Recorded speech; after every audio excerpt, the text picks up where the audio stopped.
63 நாயன்மார்கள் வரிசையில் இன்று நாம் காணப்போகும் நாயனார் வாயிலார் நாயனார். வாயிலார் நாயனார் இறைவனை மானசீகமாக வழிபட்டவர். இறைவனை வழிபாடு செய்யும் முறைகளை மனம், மொழி, மெய் என 3 வகைகளாக பிரிப்பர். இதில் மெய் எனப்படும் உடலால் வழிபாடு செய்வது முதல் நிலை என்பர். மொழி எனப்படும் 2வது நிலையில் இறைவனை போற்றி பாடுவது ஆகும். முதல் நிலையை விட 2வது நிலை சிறந்ததாகும். மனம் எனப்படும் 3வது நிலையில் மனதால் மானசீகமாக இறைவனை வழிபடுவதை குறிக்கும். வாயிலார் தொண்டை நாட்டில் திருமயிலையில் அவதரித்தவர். திருமயிலை என்பது மயிலாப்பூர் ஆகும். வேளாளரான அவர் சிவனாரிடத்து பேரன்பு கொண்டிருந்தார். ஆதலால் அவர் இறைவனாரை தம் உள்ளம் என்னும் கோயிலில் இருத்தினார். ஆனந்தத்தால் அப்பிரானாருக்கு திருமஞ்சனம் செய்வித்தார்.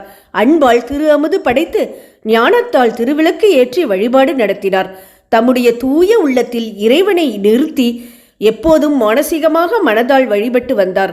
வாயிலார் மனதால் இறைவனாரை வழிபட்டு இறுதியில் நீங்காத இன்பமாகிய வீடு பெற்றினை அடைந்தார். வாயிலார் நாயனார் குரு பூஜை மார்கழி மாதம் ரேவதி நட்சத்திரத்தில் கடைபிடிக்கப்படுகிறது. அந்நாளில் வாயிலாரை மனதால் 1 நிமிடம் நினைத்தால் கூட போதும், நமக்கு நடப்பவை எல்லாம் நல்லதாகவே நடக்கும். அடுத்த பதிவில் வேறொரு நாயனாருடன் உங்களை வந்து சந்திக்கிறேன். நன்றி, வணக்கம்.